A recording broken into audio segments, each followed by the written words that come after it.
제가 듣기로는 공장에서 일하면서 뭐 이렇게 다치시기도 하고 했다던데. 네. 이제 뭐 3살부터 다닌 거니까요. 근데 뭐 온 군데를 다녔습니다. 여러 가지 뭐 함석 자르다가 손가락도 다치고. 근데 그 중에 결정적으로 다친 거는 이제 야구 글러브 만드는 공장에서 이제 프레스 공으로 일했는데 팔이 끼어가지고 팔이 다 부셔지는 바람에 지금 이제 지체 장애인이 됐죠. 제가 보기에는 멀쩡한데 네. 자세가 좀 삐딱합니다. 쭉 보기에는 전혀 문제가 없는 보이는데. 그 눈썰미가 없는 사람 좀 그렇습니다. 그래요? 근데 그때 하여튼 다치셔가지고 네. 장애 판정을 받으셨군요. 네.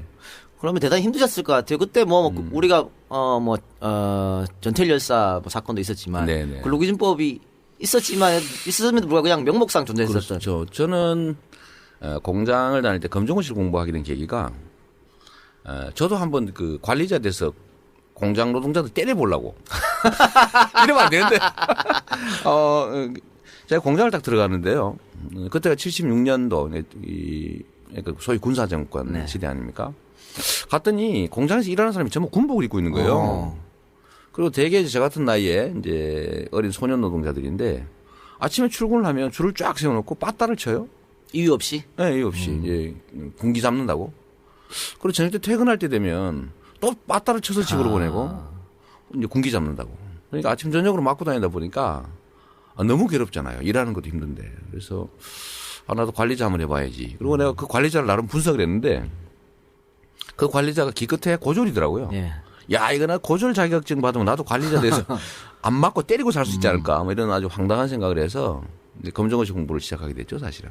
그러면 그 공장에서 관리자를 한 사람들은 군복을 입고 때려 이제 뭐 폭력도 행사하고 했다는데 군인하고 관계가 있는 겁니까? 아니면 그 사장이 그냥 이제 당신은 근로 관리라고 하는 게 이제 무식한 방법으로 한 거죠. 그러니까 폭력적으로 이제 근로자들을 통제했는데 몽둥이로 패니까 쉽잖아요.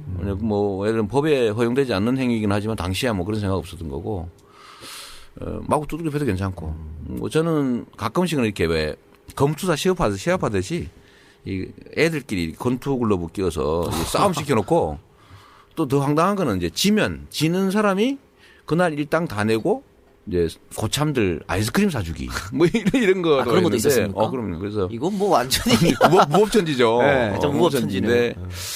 거기서 제가 이제 사고도 여러 차례 당해가지고 저는 팔을 다쳐서 그때 이대로 팔을 다쳐서 팔을 들로 메고 한 손으로 일하러 공장을 다녔어요.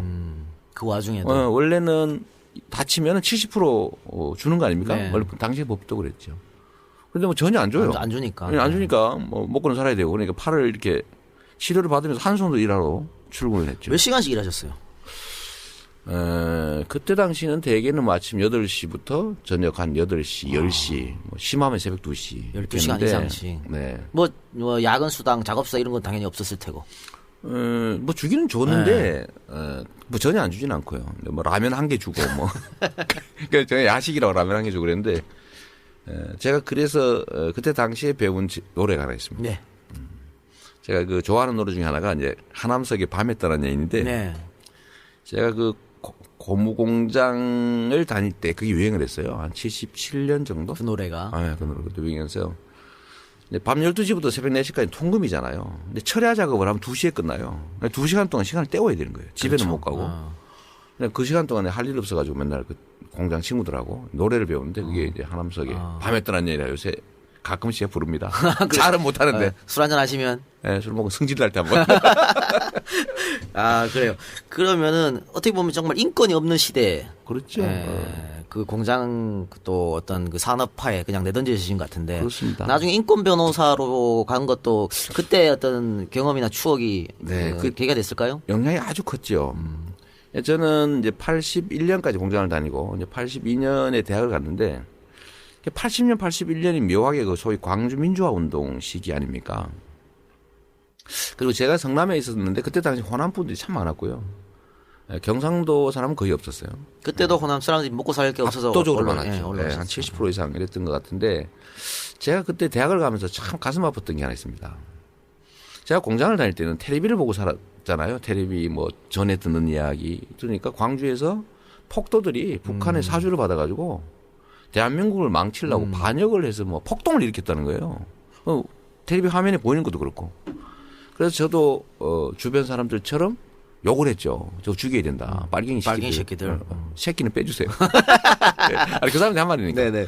근데 그런 식으로 저도 같이 얘기를 하고 했는데 제가 대학을 가보니까 완전히 반대인 거예요. 그게 제가 살았던 예를 들면 뭐 산재 사고 당하고 피해 보상도 못하고 치료도 받는 과정에 일을 하다 했는데 그 상황이라는 것도 불법이었던 데다가 국가가 아무런 보호도 해주지 않았다. 그리고 또 거기 더해서 몇몇 소수의 사람들이 소위 권력이라고 하는 정말 하찮은 것들을 누려보기 위해서 수없이 많은 사람들, 수백 명의 사람들이 목숨을 뺏어갔다. 그리고도 그 사람들한테 책임을 뒤집어 씌우고 총 맞아 죽은 것도 억울한데 폭도로 몰려가지고 숨죽이고 사는 사람이 얼마나 억울했겠습니까? 근데 거기를 제가 한편을 들고 있었던 거예요. 그게 너무 제 삶을 되돌아보게 됐죠. 아, 인간이라고 하는 게 이렇게 완전히 조종당해서 자기가 아니라 남이 될 수도 있구나.